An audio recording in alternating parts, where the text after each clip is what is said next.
नमस्कार। Astro basic में आपका स्वागत है। मैं जयंत कुमार बत्सा, आपका होस्ट एस्ट्रो बेसिक चैनल से। सबसे पहले आप सभी को हैप्पी न्यू ईयर। और आज का जो टॉपिक है वो है डिप्रेशन के ऊपर, डिप्रेशन या एंजाइटी। कहने का मतलब है कि कुंडली में वो क्या कॉम्बिनेशंस होते हैं जो कि डिप्रेशन या एंजाइटी दिखाते हैं या फिर न्यूरोलॉजिकल प्रॉब्लम्स को दिखाते हैं, क्योंकि ये आज के टाइम का एक बहुत बड़ा प्रॉब्लम है और बहुत सारे लोगों को पता भी नहीं रहता है कि इसके लिए मेडिकल साइंस में इलाज है या फिर डॉक्टर्स के पास इलाज है, वो कब अप्रोच करना है। तो ये कॉम्बिनेशंस अगर हैं और अगर आप डिप्रेशन एंजाइटी जैसा फील कर रहे हैं तो आपको अप्रोच जरूर करना चाहिए डॉक्टर्स के पास। इसके अलावा आप एस्ट्रोलॉजी स्कूल ज्वाइन कर सकते हैं। वहाँ पे बहुत सारे कोर्सेज फ्री हैं, बहुत सारे केस स्टडीज़ हैं और आप वहाँ पे जाकर, बहुत सारे लोगों ने उस पर इनरोल किया है, तो आप वहाँ भी जा कर के आप लोशो ग्रिड का फ्री कोर्स कर सकते हैं। बहुत सारे केस स्टडीज़ हैं, ज़ोडिएक साइन है, ये सब चीज़ वहाँ पे भी देख सकते हैं। तो चलिए क्विकली देखते हैं किस तरह से चेक कर सकते हैं डिप्रेशन या एंग्जाइटी को। So hello everyone. So criteria जो डिप्रेशन और एंग्जाइटी के लिए है वो बेसिकली हम लोगों को ये 4 स्टेप्स जो हैं वो देखने रहते हैं। तो ये 4 में से ये 4 एरियाज हैं जो कि अगर अफ्लिक्टेड रहते हैं, मतलब मेलेफिक्स अगर इस पे ज़्यादा प्रभाव डालते हैं, तो हम लोगों को कहते हैं कि डिप्रेशन या एंग्जाइटी का शिकार लोग रहता है।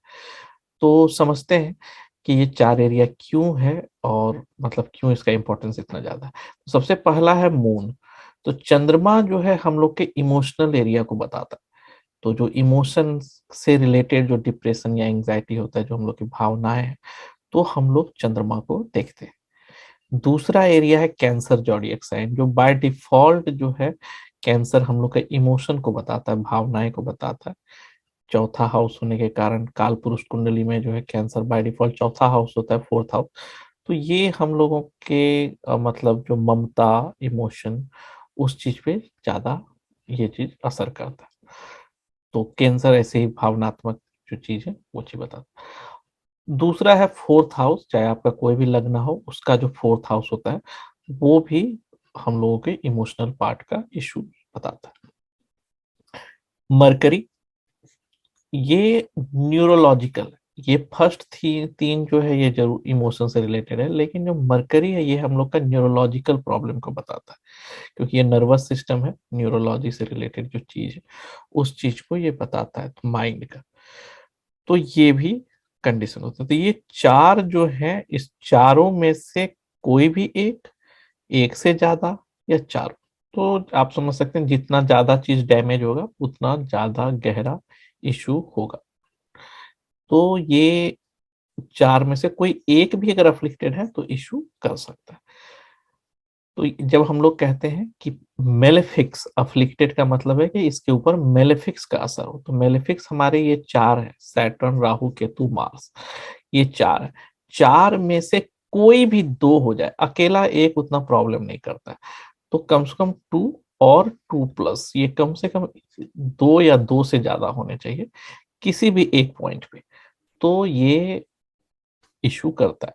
तो आदमी डिप्रेशन या एंग्जाइटी के शिकार होते हैं। तो हम लोग देखते हैं इस चार्ट में एग्जाम्पल के रूप में कि ये एक बंदे का चार्ट है जो कि बहुत ही ज्यादा डिप्रेशन का शिकार है, बहुत लंबा डिप्रेशन इसका है। तो सबसे पहले चंद्रमा पे जाते हैं। तो आप अगर चंद्रमा को देखेंगे तो चंद्रमा जो है राहु के साथ अफ्लिक्टेड है। अब जुपिटर भी है, जुपिटर यूजुअली प्रोटेक्ट करता है चीज को, नेगेटिव चीज को, लेकिन यहाँ पर जो जुपिटर है वो रेट्रोग्रेड है, तो वो पीछे की तरफ जा रहा है। तो जैसे जैसे इस बंदे का एज होगा वो चंद्रमा से दूर जाता जा रहा है। दूसरा, चंद्रमा वाटरी साइन में है तो और इमोशन हो गया यहाँ पे। तो क्योंकि वाटरी साइन जो होता है वो थोड़ा इमोशनल ज्यादा होता है, और स्पाइसेस ऐसे भी अननोन वर्ल्ड के लिए माना जाता है, जो ड्रीमर टाइप के होते हैं वैसा। तो यहाँ राहु है, लेकिन एक और चीज है जो आप लोगों को ध्यान देना है, वो है शनि। तो शनि का 5वां दृष्टि पड़ रहा है। तो जो लोग भृगु नाड़ी के बारे में जानते हैं तो उन लोगों को पता होगा कि भृगु नाड़ी में हम लोग ट्राइनल लेते हैं, मतलब ये जो ट्राइनल है तो हम लोग इसकी दृष्टि लेते हैं। तो हर कोई अपने से 5वें और 9वें को देखता है। तो ये चीज है। तो अगर आप यहाँ पे चंद्रमा को देखेंगे तो चंद्रमा जो है राहु से भी अफ्लिक्टेड है, शनि से भी अफ्लिक्टेड है, मंगल भी डायरेक्टली देख रहा है। तो इस तरह से चंद्रमा तीन तीन से जो है मतलब अफ्लिक्टेड है, क्योंकि राहु से है तो केतु से तो नहीं कह सकते, एक ही से होगा। तो यहाँ तीन तीन से, तो चंद्रमा बहुत ही ज्यादा डिस्टर्ब है। उसके अलावा जो है चंद्रमा का पाइसेस में होने के कारण ये चीज। दूसरा, कैंसर जॉडियक साइन को अगर हम लोग देखते हैं, सेकेंड पॉइंट पे आते हैं कैंसर जॉडियक साइन। तो कैंसर जॉडियक साइन पे कोई प्लानेट नहीं है, लेकिन राहु का 1 2 3 4 5, राहु का यहाँ पे दृष्टि पड़ रहा है पांचवा। शनि का भी नाइन्थ दृष्टि पड़ रहा है। तो दो निगेटिव प्लानेट यहाँ भी है, मतलब ट्राइनल अगर देखा जाए 4 8 12 वाला जो है शनि का जो है दृष्टि यहाँ पे पड़ रहा है। तो भृगु नाड़ी में हम लोग ट्राइनल दृष्टि लेते हैं। तो यहाँ पे दो निगेटिव यहाँ भी पड़ रहा है। अगर हम लोग चौथे हाउस का लेते हैं तो चौथे हाउस में ऑलरेडी केतु और मार्स ऑलरेडी अवेलेबल है, तो दो जो है यहाँ पे निगेटिव। इसके अलावा जो गौर करने वाला जो चीज है वो दो चीज है कि इसका लगना लगना जो है हम लोगों का माइंड बताता है, हम लोग कैसा सोचते हैं, हम लोग का थॉट प्रोसेस क्या है, दिमाग का क्या स्ट्रेंथ है, क्योंकि ये फिजिकल बॉडी है। तो ये जेमिनाई है, इसका लॉर्ड मरकरी है। और अगर हम लोग इस लगना को देखें तो इसके दोनों साइड कोई भी प्लानेट नहीं है। जब भी किसी भी प्लानेट के दोनों साइड कोई प्लानेट नहीं रहता है तो बहुत ही अकेला फील करता है।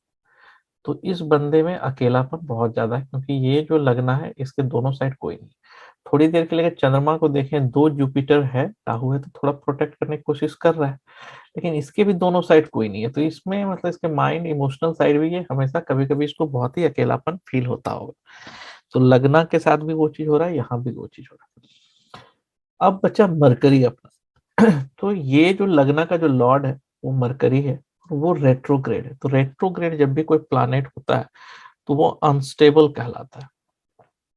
तो उसका जो और कंबस्ट भी है, तो रेट्रोग्रेड जो वो थोड़ा सा अनस्टेबल माइंड को भी बताता है।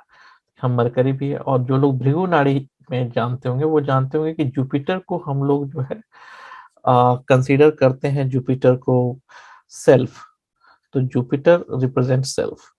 तो जुपिटर से 8वें हाउस पे मरकरी है, जो कि एक अच्छे पोजीशन पे मरकरी नहीं है। तो कहीं ना कहीं जो है ये मरकरी थोड़ा सा डिस्टर्ब है।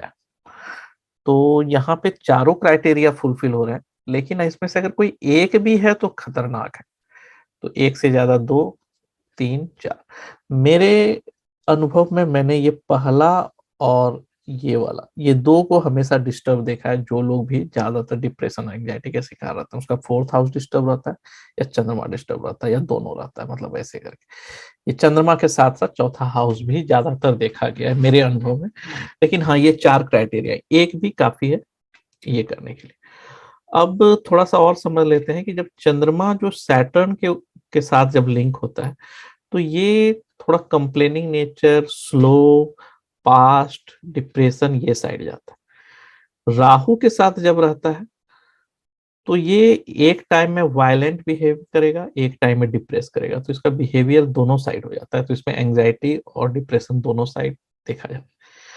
केतु के साथ अगर चंद्रमा लिंक हो जाता है तो वो जाकर के उसको स्पिरिचुअल बनाने की कोशिश करता है, रूट में जाने का जो है, मतलब वो हर चीज के जड़ पे जाने की कोशिश करेगा, और कहीं ना कहीं अननोन वर्ल्ड जो है उसमें जाने की कोशिश करता है।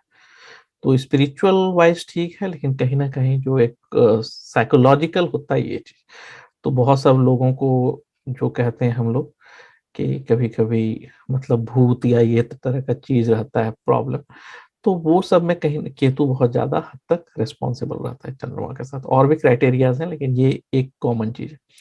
मंगल के साथ रहने के बाद क्या है कि वायलेंट बिहेवियर हो जाता है, और ये भी एक कॉम्बिनेशन है हाई बीपी का।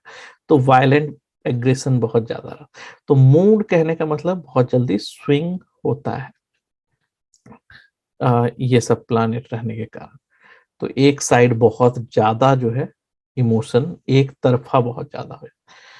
तो यहाँ पर भी हम लोग वो चीज को समझ सकते हैं। तो ये था मेरा एनालिसिस डिप्रेशन एंजाइटी के ऊपर।